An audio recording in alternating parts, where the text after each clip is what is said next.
All right, I'd like to call to order today's regular meeting of the Round Lake Area School District 116 Board of Education on Monday, August 16th at 7:11 p.m. here in the John T. McGee Middle School cafeteria for one last time.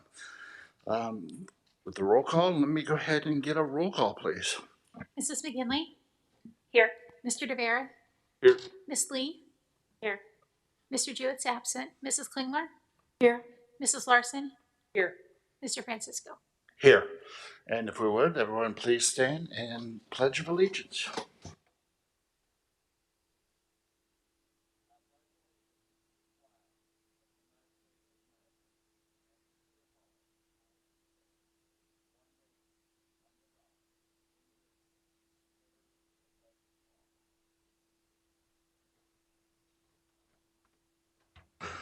All right, it looks like we do have one amendment to the meeting agenda for today. We are adding a presentation from our BPAC, which will be the very first presentation as we start the communications to the board ahead of the budget assumption update. So if we could get a motion to approve the amended meeting agenda. So moved. Second. Motion by Mrs. Klingler, seconded by, who was the second? Larson, Ms. Larson. Any questions? Roll call, please. Miss Lee? Yes. Mr. DeVera? Yes. Mrs. McGinley? Yes. Mrs. Klingler? Yes. Mrs. Larson? Yes. Mr. Francisco? Yes. And now that we have an approved agenda, let us begin with communications to the board and the aforementioned BPAC update.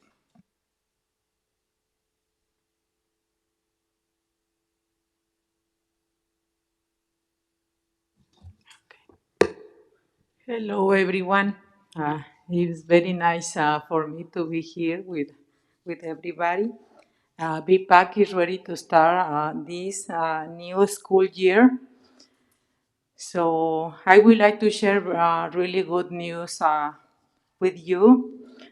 This past Friday, Congressman Snyder visited us. He heard about BPAC on this district, so this is a really special news for us, for our district, for our school. We met with him and we talked about our families in this community, about how been affected by the pandemic. We're talking about our schools, about the technology and many points, though that is very important for us, for our district. So it was wonderful. I already gave this agenda for my board education, for Dr. Mendoza. We have a lot of work. We really are worried for our community because we know how is our community. I live here for 30 years. I don't really know how is my community, how is affected. That's why we're working very hard. You can see this agenda. We have a lot of work, but we are here to serve serving our community. So please take the time to read, and you can share with us. You can call Maria Colunga for more information about all this agenda, and thank you for support us. Thank you. Advocate Hospital is supporting BPAC in providing 10 workshops with Fernando Ramirez. These parenting workshops will teach us parents about mental health issues such as panic attacks, anxiety, depression. We're also going to learn about substance abuse. We are very excited to continue learning and be supported by our community, because if we want good students, we need to have really strong families and really healthy families. So that's why we need to work hard. And we have our book club too. with our families. We are going to have a virtual event and a conversation with Erica Sanchez about her book. The book is, the name of the book is I Am Not Your Perfect Mexican Daughter. This is therapy too for our families. We're working very hard. So thank you, that's it, and it's very nice to be here with you. Thank you, Mrs. Alfaro. And administration, definitely make sure, if you can, push these out to our calendars so that the board can have the opportunity to try and attend when possible. Thank you. All right, next up would be Dr. Kibbens with the budget assumption updates.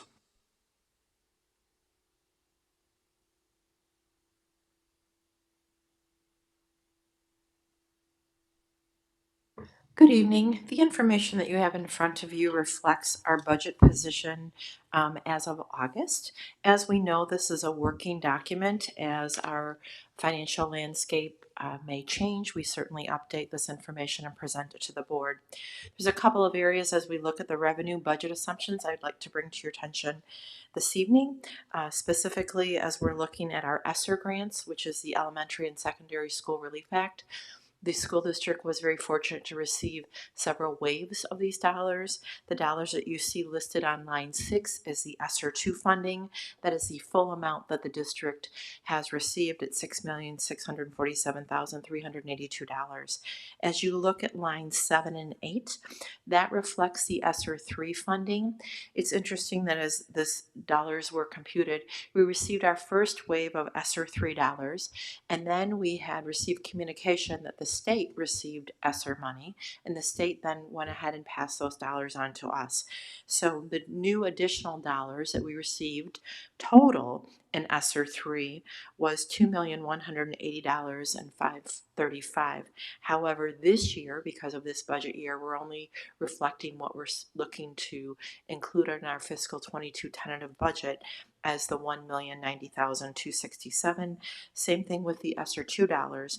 Our total amount that we're receiving, the aggregate, the total amount between the additional dollars from the state and what our allocations were, was the $17,102,394. And so next time that you look at these budget assumptions, we're going to collapse line 7 and line 8, and you will just see the 50% of the $17 million number that's listed there. Line 9 reflects investment income. Those dollars are less than we had anticipated due to our economic state. We're hoping certainly for many reasons that that will increase. And so then as you continue down, as we've reflected at a high level the revenues, we're going to start to look at the expenditures. The expenditure budget assumptions that are listed here are items that the Board of Education has seen. As you look at the proposed mandated expenditure requests for CEDAW, once we receive the dollar amounts for the students that will be attending, we'll shore up that number to be more exact. As we look at the second page of this document with the proposed program improvement staffing requests, as indicated before, the items that are listed in gray will be funded with Esr funds, either 2 or 3. Just one note, as we look at what the requirements are of the Esr grants and as well as title grants, both of those grants are federally funded grants, and they both have a specific set of rules and regulations. One of the areas that we've learned specifically with the title grant adjustments is that you can't separate the salary and benefit costs. It needs to be one cost completely. So in doing so and meeting those grant requirements, we've done some cost shifts so that we're still able to meet all the needs of our instructional programs as well as our staffing, meaning the staffing and benefit costs are going to be reflected in title. And then we've shifted some of the things out of title into Esr, specifically some of the software costs. Both grants, however, provide districts the opportunity to amend at any time, and we will monitor the landscape of what our students and staff needs. So if those amendments need to happen, we will certainly implement those in a timely manner. As you transition down to additional budget requests, you're going to see the proposed those additional furniture requests that are listed, as well as facility expansion, movement of classroom telephones, and family registration fees. Those are areas that the Board of Education has seen or our students and staff will welcome in their classroom next week with those additional furniture items. And so at this point, we're in a very firm budget assumption financial position of a surplus of $3,591,958, knowing that there's additional money that will be budgeted next year because this grant is a 2-year grant. Any questions from the Board of Education? I don't believe I hear any. Thank you very much. All right, next up is what I'm sure everybody is waiting to hear, Safe Return Plan and Esr Funds Plan. Dr. Mendoza, take it away. So Heather is going to help me along with moving the screen forward. So I appreciate it. Just a couple just high-level comments. It almost seems a little bit unusual, given the scope of everything we've had to do, that our return to school plan is literally on like 12 slides. It has been a year of planning, changing, redo, revising, more feedback, and I don't think I've ever been more excited in waiting for a first day of school than I am for the 23rd. I can't wait for that to come.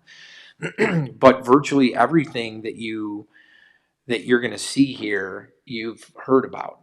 We have, for the last 5 months, brought staffing requests to you. We've provided job descriptions for these staffing requests that were funded through Esr, focused on learning loss, mental health of children, emotional health of children. You've heard Dr. Lamping bringing things forward connected to safety, cleaning. And so the plan is really just a documentation process of what we've done. So because we received the federal money, we are required to present this publicly as part of a requirement. And so that's really why we're doing it.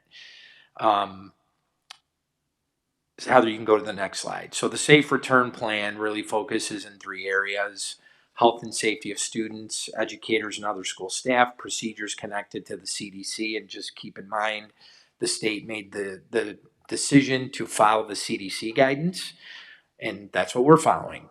And so the other thing is providing continuity of service moving forward. Our in-person learning plan, I'm not going to get into the weeds on it, but it is, and Dr. Lamping, please jump in, and Dr. Center, but it's parents have access to our return to learn plan. We are facilitating multiple things connected to safety, health screening, cleaning. The fact that you as a board invested in a significant amount of furniture will allow us to keep our kids 3 feet apart in our instructional areas.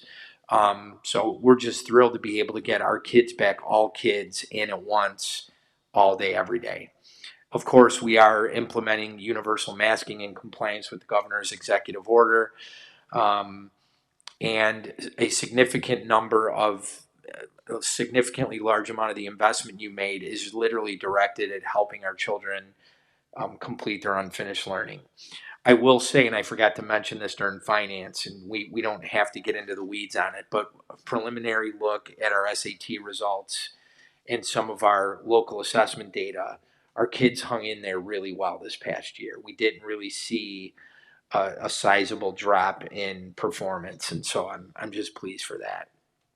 And then I think Heather with her team has done a very good job of communicating with you as a board, our families, through this entire process of keeping everybody in the loop on what we're doing. So the CDC recommendations, we have a slide here. These are things that you've seen before and we're implementing. We've sent out vaccination information to the community. Obviously, this year we're going to continue with health screening and proper mask wearing. And at the beginning of the year, the teachers are actually going to engage the students. I don't know, high school students, I don't think like being called children. So we'll just say students, but really more of an orientation about expectations and mask wearing and those types of things. So that's all going to be part of it. We've referenced physical distancing. Mary's done a really good job, Dr. Lamping, of providing stations throughout the building for hand washing. You have invested money in contact tracers, and so that will be done in concert with the health department. So I really think we are in a good place to manage this. And of course, I am in weekly contact with the health department. Continuity of service, for us, we know it's not just academic. I was talking to Ms. Larson just a few minutes ago. I'm really happy for her. She's in Antioch and they started school today. And, we're going to need to support our kids holistically. It's not just about, the learning, it's meeting their emotional needs as well. And we feel like our plan has done that. You've invested in different things. You've hired additional social workers. Dr. Sen will talk about the wellness stipends you've supported. So there's a bunch of things that we're going to continue to do. Some of the target areas, and this slide just really, Dr. Kivens already addressed this. This is the amount of money that we've gotten from the federal government. For budgeting purposes, we're, kind of holding back 50% because we know some of these interventions, keep in mind the funding is for 2 years. It's the bucket for 2 years, so we don't get 17 million 2 years in a row. But we will be continuing with some of these. So rather than include that money as revenue now, because you're looking at a single budget year, we're going to hold it off and then add it as revenue next year. But these are some of the areas that I've talked about in terms of where we've made the investment. And really, if you want to get into detail on the investment, look at the budget assumption spreadsheet. That really kind of gets into the weeds on it. Prevention and mitigation. Dr. Lamping, do you just want to briefly give a high level of some of the safety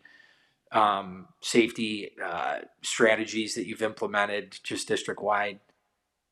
So in regards to making sure that the children and the staff are safe, every classroom has been outfitted with hand sanitizers so that when the students walk in their rooms, they will be able to access those immediately. All classrooms are also outfitted with the Alpha HP, so that they can clean the touch point surfaces as frequently as they want to. We are also continue to run our HVAC system and do 60-day, 90-day filter changes. We are running those when the school year starts up back again 24/7. That will also help put the strain on our system, but it does circulate the air more often. The teaching and learning with Ms. Kiewitz and Dr. Rowling have done a great job helping the schools make sure that they are 3 feet separated with the desks. The new desks are in, new tables are in at the middle school and the high school. Elementary, the first 700 are going in this week, and then we'll expect additional deliveries in September and October.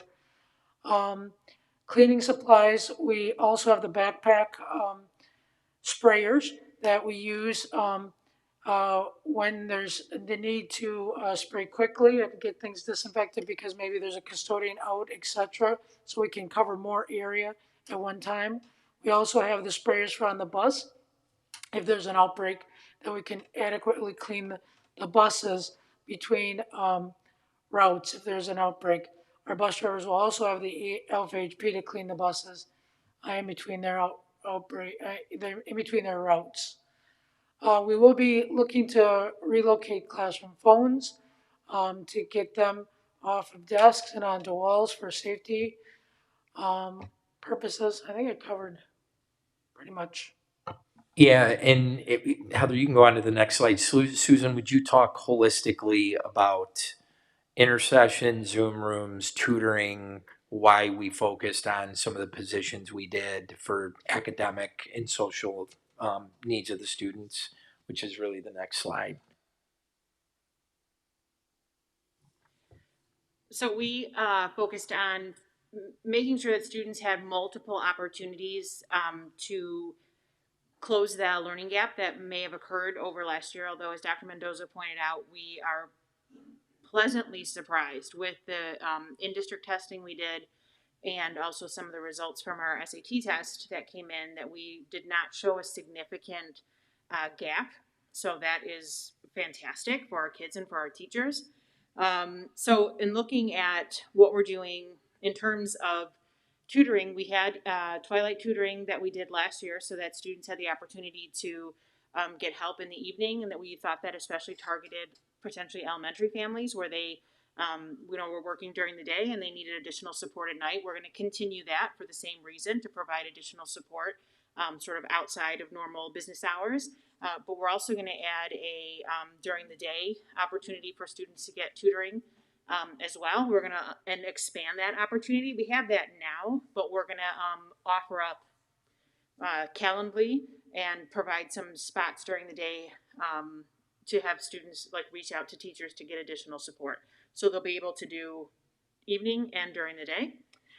Intercession, we have had intercession already. This is at the high school, but intercession is different from summer school in that it focuses on targeted learning gaps. So summer school is like an entire repeat of a course. What intercession is say you've learned like 80% or you've mastered 80% of a course and you only have a little bit left. This allows you to just focus on that 20% you're missing and clear that in a more timely fashion. So we've done it historically more as a remote type environment, but the additional funding will help us create more of a blended environment. So they'll have more access, direct access to staff. We think that's going to be important. The Zoom technology, Zoom rooms, this is really hardware focused.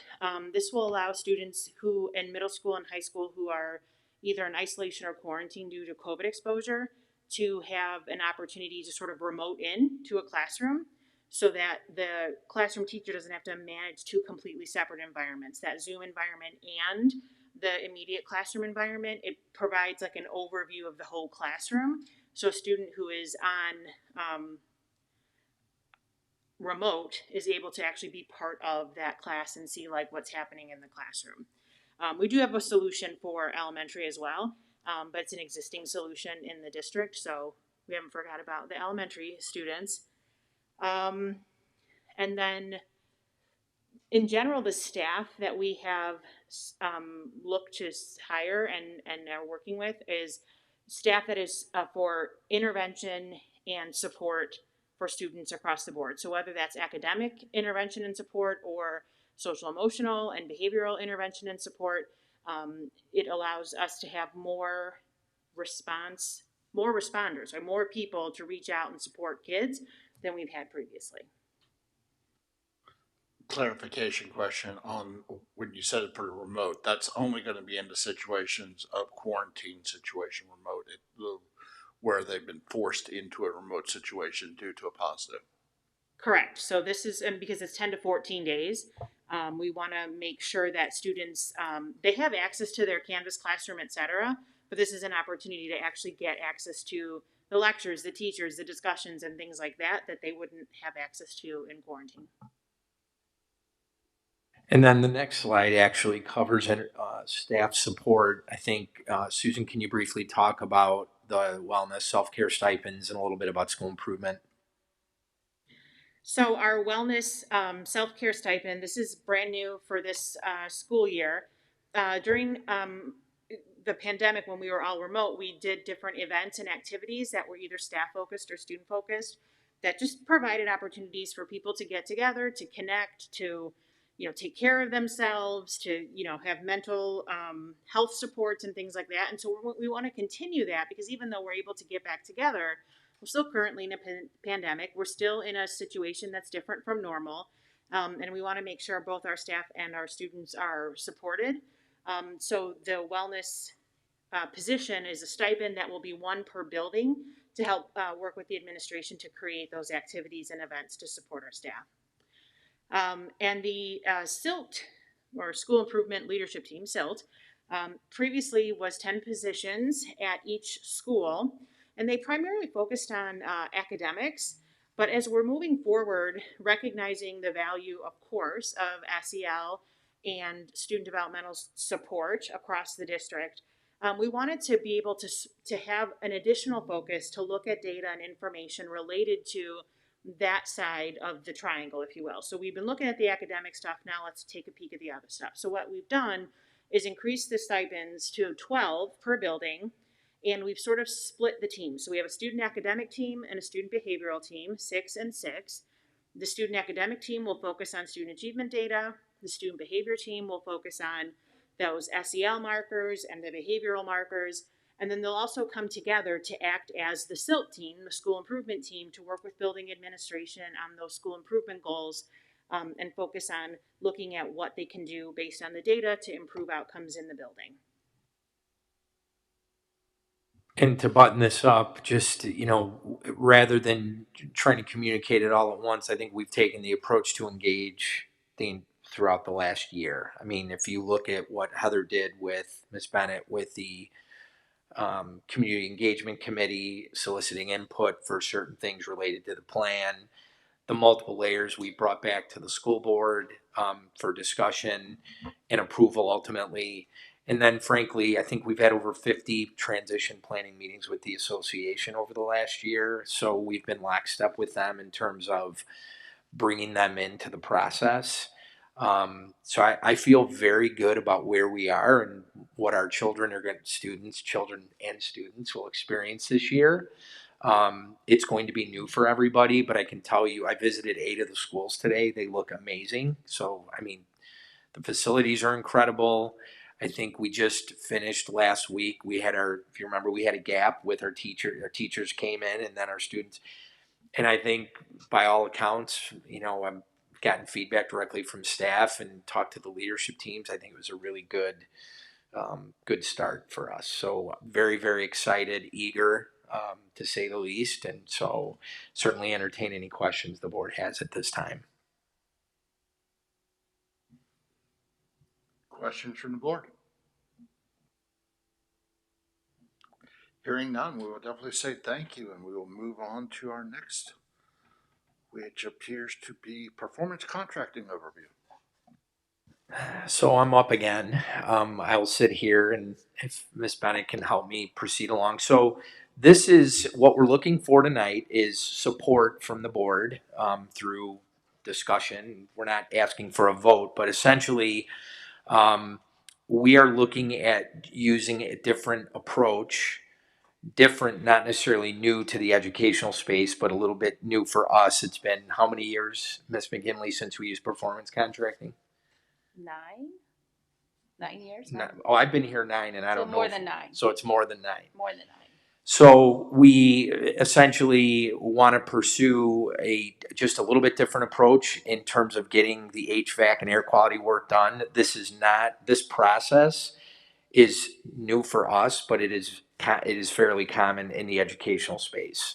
I've listed a topic list, and certainly Ms. McGinley, Dr. Lamping, please jump in at any time just to kind of provide an overview of how the process works, why we think we should consider this, and so on. We just want to be clear, we're not looking to cease the traditional architect construction manager relationship, but this is about we think we could use both. By law, we have to have an architect of record. We do, and we've used them. The architect for the high school construction project. We use them for the athletic fields, and I imagine we will continue to use the architect. Because of the uniqueness of the work that we're going to get done, we feel like this is a better choice for us. Ms. McGinley has spent hours investigating this as the finance committee chair. I have certainly I've been familiar with this, and frankly, it's been a timing thing. I never thought the timing was right until now.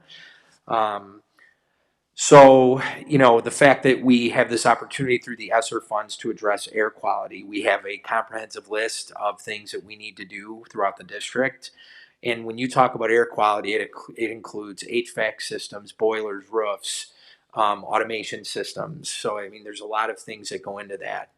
And there's an opportunity for us to incorporate some energy savings. I think that isn't necessarily the driver of it, but I think it's an outcome that I think we've been talking about, is trying to be more energy efficient and responsible in that way. And frankly, performance contracting is their focus is the educational space. So that's kind of an overview. Just to give you a little bit of background, I'm not going to read these slides, but I'll talk through them. But Mary and her team did secure, and you remember we had that comprehensive presentation. Miss Lee, I don't think you were here yet, but we had an entire board meeting where we reviewed asset calc and all of our resources and all the things that we know we need work on our facilities. And a significant portion of that is mechanical and HVAC. We know that we have a lot of work there to do.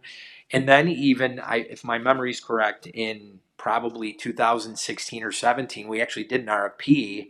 We had 2 performance contractors put in, and we just didn't feel like the timing was right. So we just pushed that off. In December, Dr. Lamping worked with a performance contractor in fairly short order when we were trying to navigate maybe doing some things efficiently that would help, at least initially, with the wave of COVID, addressing air quality. And she referenced some of that tonight, the way our air handlers are running, changing filters and those types of things. So not necessarily new. And then we have a unique opportunity right now with the Esr funding. I mean, it's one of the allowed areas that districts can consider. So the way the process works is if you support the idea, and again, it's the outcome is the same in terms of getting the work done. It's just the process is a little bit different. We would issue a request for proposals that would be public and any performance contractor could put in. And then we get to select who we want. And then if we're happy with whoever we select, just like with an attorney that we use or an architect, they become our performance contractor in perpetuity, assuming they continue to deliver on the things that they say they would deliver on. Benefits of doing this is we get one point of contact. So the engineers, the architects, the construction managers, the project managers, they're all part of one entity. And so frankly, Dr. Lamping, if there's an issue, she goes to one person. We're not having the architect point to the construction manager and the construct. I mean, that may happen like with an architect, doesn't always. But for us, it's a single point of contact. I really personally like that. We also can, to the extent that you're interested in, I think we would use our finance committee. We can update the board on progress of the projects, just like we would with any other project that we've engaged in. Another benefit is vendor neutrality. So essentially in a traditional architect construction manager process, architect develops the scope of work, then we bid it out. So let's say we had to replace 10 boilers. Let's just say that's what it is. Well, the performance contractor is the one that actually does the bidding, not us. So they go out and secure the best pricing for us. They definitely have designated vendors that they know can deliver, but for us, I know one of the things that's very important is to consider local vendors. And we're able to do that in this model. So if we said, hey, we want you to talk to at least 2 local vendors, they will absolutely do that. What will have to happen though is the local vendor will have to be clear on the scope of work, and they're going to have to deliver within the time frame that we say, and they're going to have the manpower to do it. Because I think we all know in schools, kids are coming when they come. So we can't be, sending kids out to get some of the work done. Additionally, they have to meet the budget expectations. So, for example, let's say there's a price given for these 10 boilers we have to do, and a local vendor says, well, I can do it for this. That's where the performance contractor acts on our behalf to kind of see if he can get the price of the local vendor down to what that price was. Anything to add to that piece, Ms. McGinley?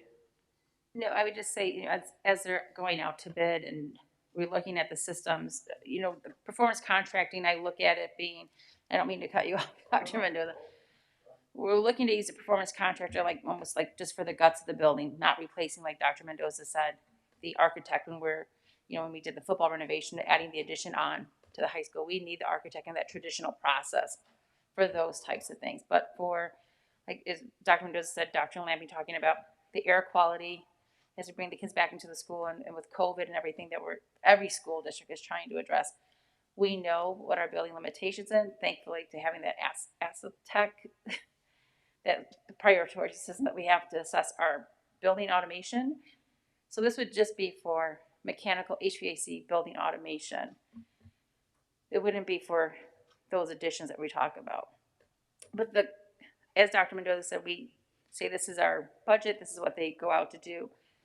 The other thing is we can, like Dr. Mendoza said, we can look at local vendors and not worry about getting proprietary systems, which is the issue we had. This is way back a while ago, how we got in with Johnson Controls when we used the architect and some of the automation systems we have and some of those limitations we have by having a certain vendor with our security and alarms.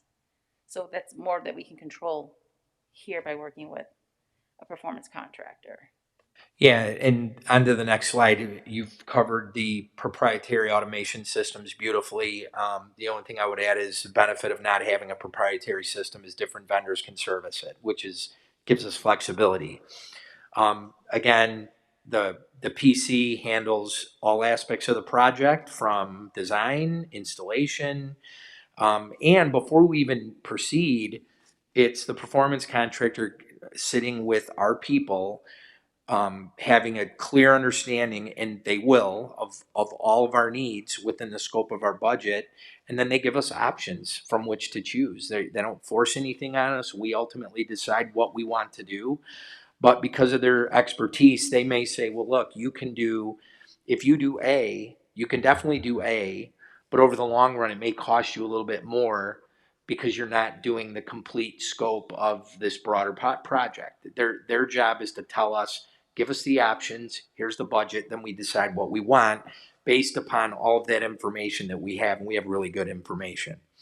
The ultimate goal is to reduce the cost of the project. If we reduce costs, we can take that and reallocate it for other things that are priorities for us. Another benefit is, I know this is hard to believe, there's no change orders. The price is the price. Once we get the price, that is it. So it is incumbent upon them to give us a good price, which means they better get in there and make sure that they clearly understand the scope of the work, what needs to be done. And that's really their engineers and their own architects and those types of things. For me personally, I would rather, again, I obviously I want the price as low as possible, but I would rather pay a little bit more with cost certainty than get a lower bid knowing we're going to get change orders that exceed our initial budget. So it does help with planning. And again, the performance contractor takes full responsibility for everything. The only exception could be asbestos. So that is the only gray area in that. But once the price is given, that is the price. And I just want the board to know, I've talked to 5 superintendents about their experience with this. And several of them have had big $50 million projects, $25 million. These aren't small projects, and they've been very pleased. And I've even gotten examples of these weren't large, but maybe things they didn't see that the performance contractor actually ended up taking care of, because that's one of the benefits of it. The contract, so essentially, once the RFP goes out, I think it's for 30 days. At some point, we have to bring that back to you. You would be voting on not the projects, but the performance contractor. This is our person. And then from there, that's when Mary and her team would start working on identifying scope of project. The contracts, some of it has boilerplate language, but it really is customized to what our needs are. Do you want to add anything to that, Ms. McGinley? Yeah, so like as Dr. Mendoza said, I spent hours investigating the performance contracting, and I know that can be the pitfalls for any district, is as we know for other things as well, as contractual language when you get into agreements with others. So again, it's not making sure that it's not boilerplate language, that it is specific to the District 116 expectations and our needs and desires. It's a detailed cost breakdown that we focus on the measurement and verification terms of the contract based on the scope of the work that we're going to do. And I think by focusing on that, that can bring a lot of success to performance contracting. And then next, you could go to the next one, Heather, because it's really, there's one bullet on the last one, but just generally speaking, one of the positive outcomes of this could be energy savings. I think what's done on the front, though, is a very clear understanding of where that's going to be achieved and how are we going to measure it. Like what is the measure of success with our energy savings? And that would be clearly defined and done jointly between, obviously with the board's approval, but we would work administratively with the performance contractor to identify where those are. Just for the purpose of, communicating a little bit more information. It's really their job, the performance contractor's job, to tell us where those opportunities exist within the scope of whatever project we want. And then I just put a little bit of information here. I think we all know that even in our own homes, when we put newer furnaces in, they're more energy efficient, right? So, I mean, that's part of the process too. The fact that, in certain situations, if we're putting in new equipment, there will be energy savings. And then, lastly, just wanted to reiterate, this is, I wouldn't bring something to you as a board that I didn't feel good about and that I hadn't done my homework on.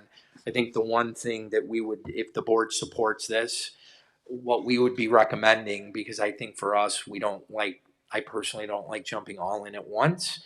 We could have the contract written so that the whatever dollar amount that we decide to facilitate, we could have it written, the contract written, so it was done in two phases. The first phase would be smaller in scope, which would give you an opportunity as a board to say, okay, we did this first phase. How'd it go? Were we happy? Did they deliver on what they said? Part two is contingent upon the success of the first part one. One of the benefits of that too is you're actually going out and getting scope of work early so you can lock in pricing for the full scope, but it still doesn't lock you into the second phase. So that's something that we would, that would be part of this. So that's really, Ms. McGinley, I don't know if you have anything more to add, Dr. Lamping, but certainly I'm looking for board support for this concept and approach, and I feel like it would serve the district well. So.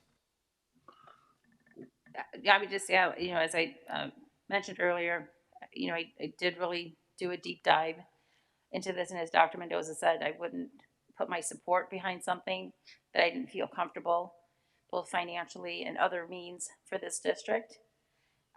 But as Dr. Mendoza said, I would want to dip my toe in the water first before we went all in, and make sure, that, because I know the district, or there's a negative connotation with performance contracting, and we know that some things have been brought to us before. I don't think those were best suited for us at the time, or even those proposals that were brought to us were good for us at the time. This one, however, it is different, and I think this is a good way to address those needs, at least in mechanical systems and building automation for the district. I'll just ask a quick question because thank you for the detailed layout of it and all of the background on it. So thank you very much for that. I know you already said it, but just as clarification, the full finance committee is recommending this, correct? Yes, and I was Absolutely. going to say Dr. DeVera, but Mr. DeVera. Yes. Any other questions from the board? Any other comments? Looking around, it looks like we've got very positive approval from the rest of the board here. So thank you very much for a very good presentation and a very good program. Thank you. All right, that will bring us to disposal of materials, and it looks like Dr. Rowling will be throwing stuff away yet again, so we'll hear about it.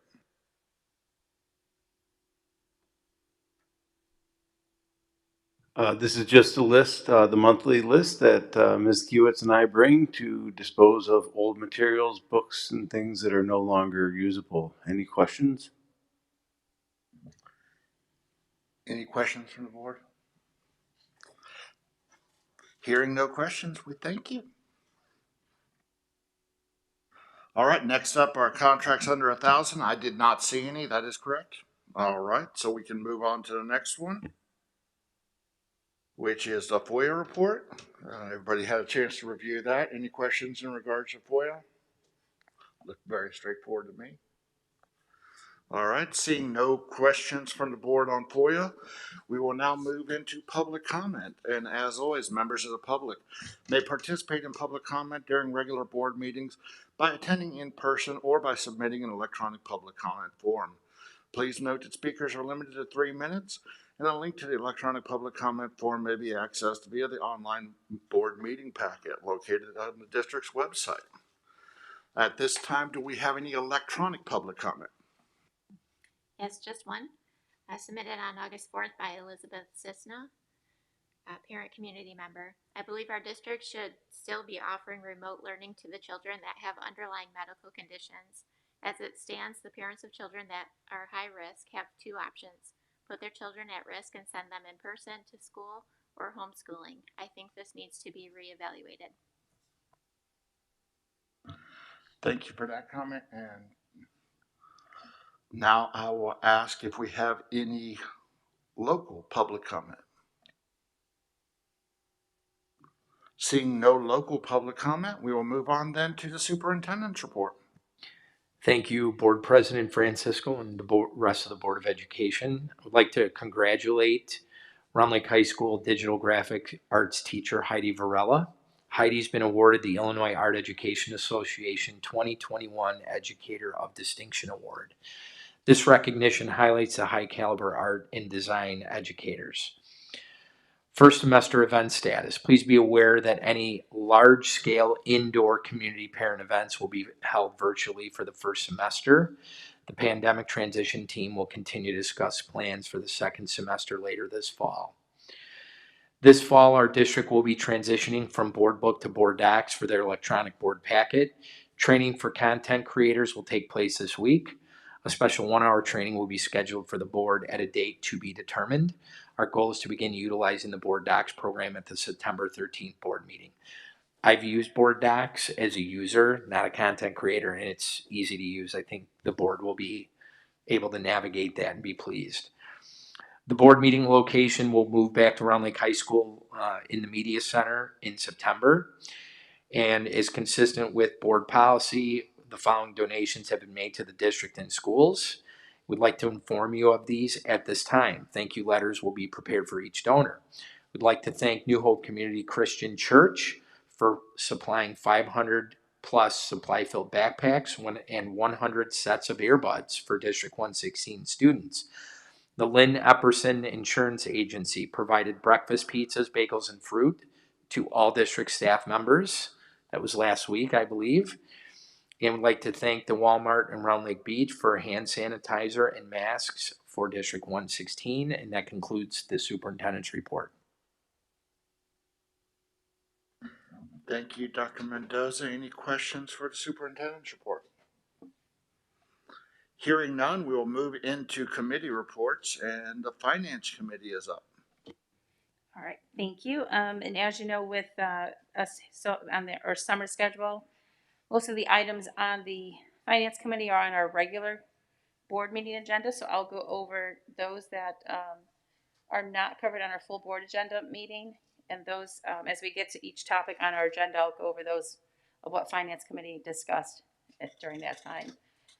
The first item is the reclassification of Operations Secretary 1 to Secretary 2.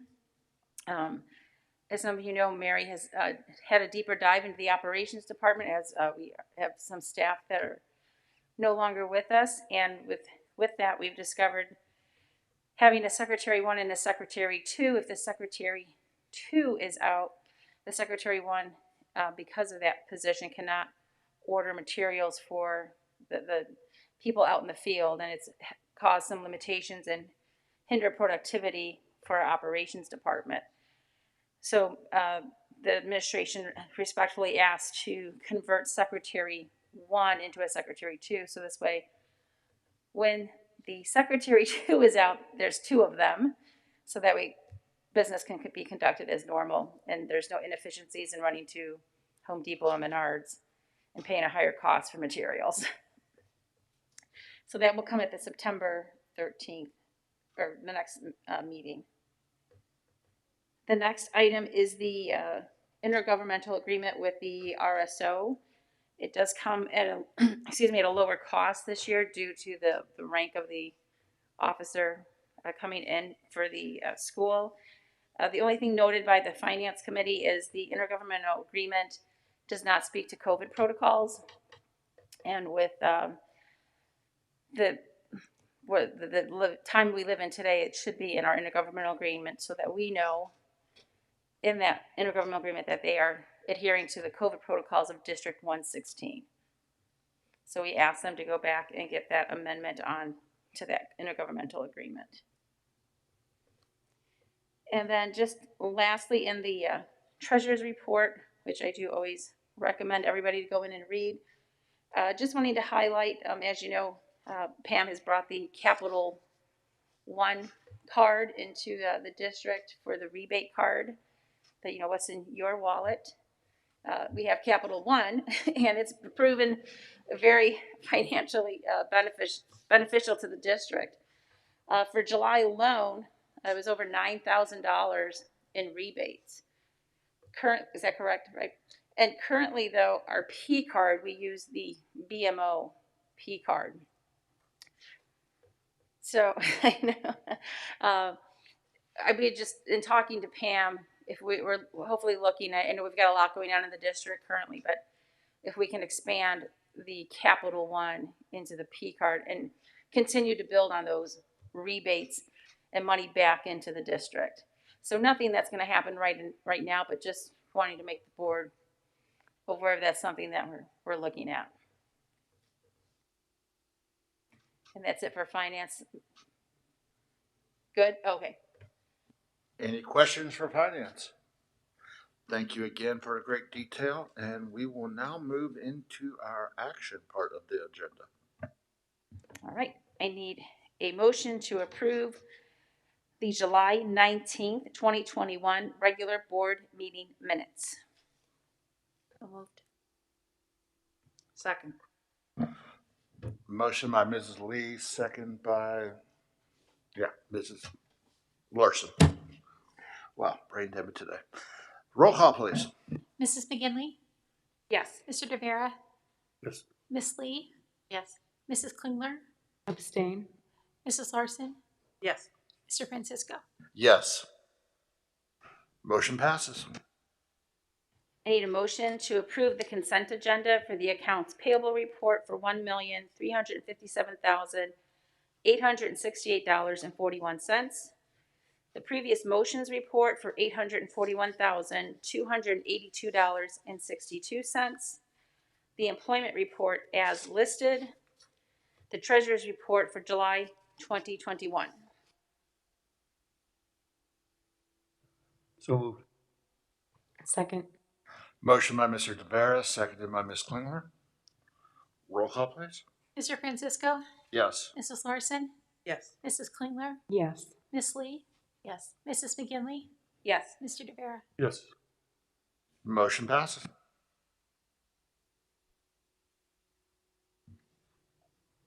All right, we're up to old business and the second reading. Anybody have any questions in regards to the second reading? I know we went over all of the changes in the prior. Hearing no questions. All right, I need a motion to approve the second reading and adoption of the following board policies. 1:10 school district legal status. 1:20 district organization operations and cooperative agreements. 1:30 school district philosophy. 2:10 school district governance. 2:30 school district elections. 2:130 board superintendent relationship. 3:30 chain of command. 5:10 equal employment opportunity and minority recruitment. 6:100 using animals in educational programs. 6:145 migrant students. 6:160 English learners. 6:170 Title I programs. 6:235 access to electronic networks. 6:255 assemblies and ceremonies. 7:220 bus conduct. 7:230 misconduct by students with disabilities. 7:280 communicable and chronic infectious diseases. 8:90 parent organization and booster clubs. So moved. Second. Motion by Mr. Francisco, seconded by Mrs. Klingler. Any additional questions? Roll call, please. Mrs. Larson, Yes. Mr. Francisco, Yes. Mrs. Klingler, Yes. Mrs. McGinley, Yes. Miss Lee, yes, Mr. DeVera. Yes. And motion passes.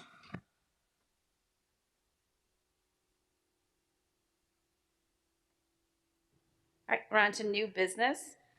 I need a motion to approve the 2021-2022 tentative budget and approve in date and time for public hearing as Monday, September 20th, 2021 at 6:55 PM. So moved. Second. Motion by Ms. Larson, second by Ms. Lee. Roll call, please. Mr. DeVera, Yes. Mrs. McGinley, Yes. Miss Lee, yes, Mrs. Klingler, Yes. Mrs. Larson, Yes. Mr. Francisco. Yes. And motion passes. I need a motion to approve the revised 2021-2022 school calendar as presented. So moved. Second. Motion by Mr. Francisco, seconded by Mrs. Larson. Roll call, please. Miss Lee, yes, Mrs. McGinley, Yes. Mr. DeVera, Yes. Mrs. Klingler, Yes. Mrs. Larson, Yes. Mr. Francisco. Yes. Motion passes. I need a motion to approve the structural issue at John T. McGee Middle School as an emergency, thus allowing the administration to immediately repair the area without implementing the bid process. So moved. Second. Motion by Mrs. Klingler, seconded by Mrs. Larson. Any questions? Roll No. call. I'm sorry, no questions, but I just wanted to, again, this is one of the items that was on the finance committee, so I just wanted to bring to the board's attention that in reviewing the scope of work with McGee, I did talk to Dr. Timmons and Dr. Lamping. I know they're going to take it to the insurance for claims, but possibly we can go back to when this building was built for the issue that was discovered recently. But I know they'll keep us abreast of that situation. Thank you for that. Roll call, please. Mr. DeVera, Yes. Mrs. McGinley, Yes. Miss Lee, yes, Mrs. Klingler, Yes. Mrs. Larson, Yes. Mr. Francisco. Yes. And motion passes. I need a motion to approve the decrease in personal inventory 1.0 FTE of business, increase the personal inventory of 1.0 FTE of English language arts. So moved. Second.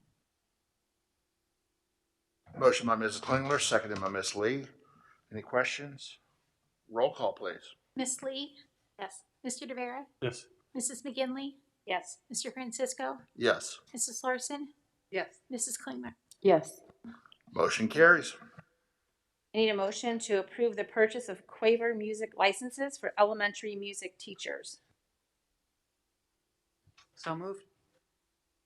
Second. Motion by Mrs. Larson, seconded by Mr. DeVera. Any questions? Roll call, please. Mr. Francisco, Yes. Mrs. Klingler, Yes. Mrs. Larson, Yes. Miss Lee, yes, Mrs. McGinley, Yes. Mr. DeVera. Yes. Motion carries. I need a motion to approve the use of Ticket Spigot for 2021-2022 school year. So moved. Second.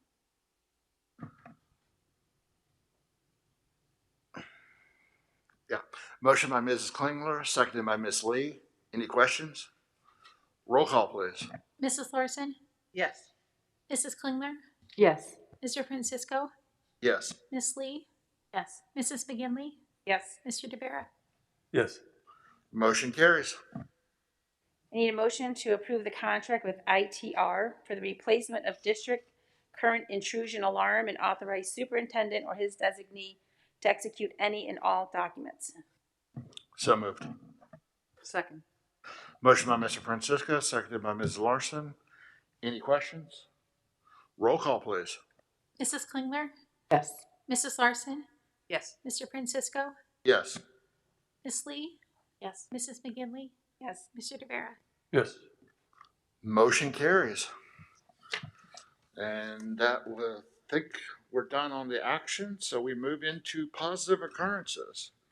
I know I've got several, but I'll open it up to the rest of the board first. Well, Michael and I, we have the same one, but we were able to attend a stimulation with the teachers at McGee Middle School for poverty, and it was just a really enlightening experience. I was very touched by the staff and how serious they took it, and I really felt like it was very impactful on the staff. They really, there was a lot of confusion, a lot of frustration, and I think they really understood what some of our parents and our children go through in the district while struggling for finances and then, you know, receiving a runaround for simple things. So it was just, I thought, brilliant. And I genuinely hope all of the schools take part in it. I'll be happy to volunteer my services each time because I thought it was brilliant. Yeah, to piggyback on that, it was very eye opening. It definitely is something that we really should do our best to get out to all the buildings. Definitely, thank you, Dr. Steffen, for your team helping to get that out and get it out, especially the team here at McGee who really ran the ball with this one. They did an amazing job, and I look forward to seeing it at other buildings across the district. And then I will lead into my next one, which is I only was able to see it on social media, but the Marching Panthers and Guard were able to perform at Libertyville Days. Definitely a great job there, getting back out into the community, being able to be visible yet again, especially in light of COVID and kind of coming out of that shell a little bit. So definitely a great job there. And then that also transitions into, if you drive around in the afternoons, you're seeing the practices now. You're seeing band out practicing in the evenings. You're seeing football out on the field. You're seeing soccer out there. And then also thank you to the athletic boosters. I know they're having a concurrent meeting this evening over at the high school. I think they were set up in the stadium. So again, just trying to get back to some sort of normalcy the best we can. And it's definitely great to see. I would just add again, fine arts, the new band uniforms look amazing, and the new flags. I love the new flags for color guard. I know the students and families are all excited about them. So excited to see those out in the field. I have 2 kids in band, and band and guard, and they're ecstatic. So just so you guys know, and it was super fun to see the new ones in the parade representing because some of the other schools had really nice uniforms as well, and I thought it was nice that we showed up and showed out. I'm gonna throw out there a positive occurrence that's sort of current and sort of also going to happen still. Being that my building went back full time today, I got to see the impact that I know that all the hard work that everyone here and all of our faculty and all of you administrators have done and how it's going to impact our kids, because we just had 1,300 kids walk into my building today, and to see the eyes of the kids, because you can't see their faces, but just the normalcy and the halls and just the talking and the happiness and the giggles, and it's just awesome. And so I'm so excited with all the things that we've done and all the things that we put in place for our kids. I'm so excited to hear with my 2 kids next week, hearing how it went. I'm very excited. Anyone else?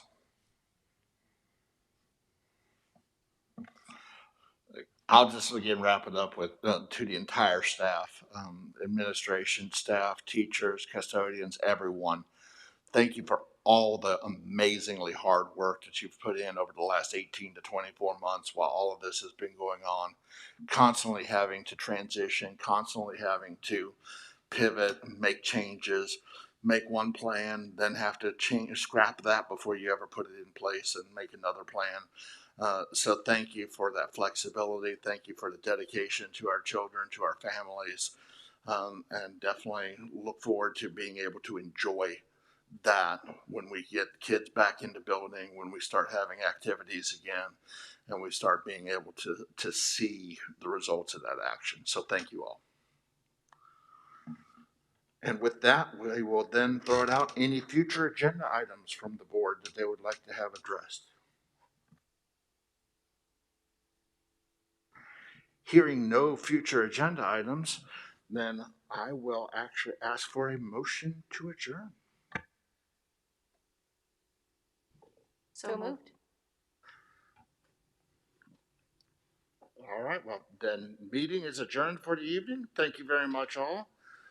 Again, remember that our next meeting will be at the Round Lake High School Media Center, so new location, as we'll be leaving our temporary abode here at McGee. And we look forward to seeing everyone then. Thank you very much. Have a great evening.